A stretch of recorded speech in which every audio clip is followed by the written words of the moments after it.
শীত আর হিমেল হাওয়ায় রংপুরের জনজীবনও বিপর্যস্ত হয়ে পড়েছে। ডায়রিয়া, নিউমোনিয়া, শ্বাসকষ্ট সহ শীতজনিত রোগে আক্রান্ত হচ্ছেন অনেকেই। রংপুর মেডিকেল কলেজ হাসপাতাল থেকে এই বিষয়ে জানাতে সরাসরি যুক্ত হচ্ছেন প্রতিনিধি শাহরিয়ার মিম। রংপুর মেডিকেলের কি অবস্থা সেখানে জানাবেন।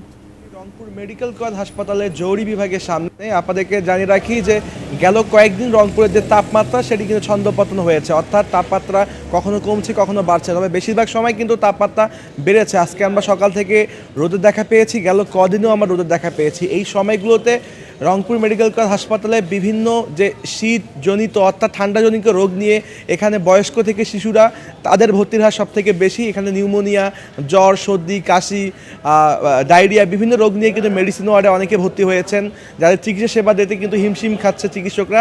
তবুও এখানকার চিকিৎসকরা আন্তরিকতার সাথে কিন্তু চেষ্টা করছেন তাদেরকে চিকিৎসা দেওয়ার। অন্যদিকে রংপুর মেডিকেল কলেজ হাসপাতালের বার্ন অ্যান্ড প্লাস্টিক সার্জারি বিভাগে এখন পর্যন্ত অগ্নিদগ্ধ হয়ে গেল 10 দিনে 2 জনের মৃত্যু হয়েছে।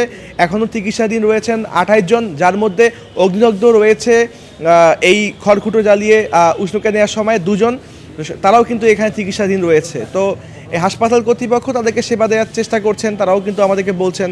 আর কি বিষয় আপনাদেরকে জানিয়ে রাখি যে এবার রংপুর মেডিকেল কলেজ হাসপাতালে এসে আমাদের কাছে উল্লেখযোগ্য কিছু পরিবর্তন মনে হয়েছে, যে পরিষ্কার পরিচ্ছন্নতার পরিবর্তন মনে হয়েছে।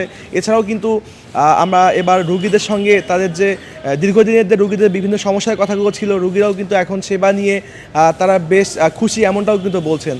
আর এই শীতের সময়গুলোতে রংপুর মেডিকেল কলেজ হাসপাতালের আউটডোরের চিকিৎসকরাও কিন্তু শীতবাহিত যে বিভিন্ন রোগের চিকিৎসা এসবও কিন্তু দিচ্ছেন, ওষুধ সরবরাহ করছেন। এই বিষয়গুলো কিন্তু বেশ দেখার মতো রয়েছে। আবহাওয়া অফিসের পক্ষ থেকে বলা হচ্ছে আজকে রংপুর তাপমাত্রা ছিল 15 ডিগ্রি সেলসিয়াস এবং এখন তাপমাত্রাটা কিন্তু সন্ধ্যার পর থেকে কমতে শুরু করে এবং যত রাত যায় তত তাপমাত্রা কমে, তবে দিনের বেলায় কিন্তু তাপমাত্রা বাড়ে। আর অন্যদিকে আগামী কয়েকদিন পর আবারও শৈত্যপ্রবাহ আসতে পারে। এখন থেকেই কিন্তু চিকিৎসকরা পরিবারের বয়স্ক এবং শিশুদের প্রতি বাড়তি নজরদারি রাখার পরামর্শ দিয়েছেন। সবকিছু মিলে রংপুর মেডিকেল কলেজ হাসপাতালের সামনে থেকে এই ছিল আমার কাছে সর্বশেষ। কবিতা।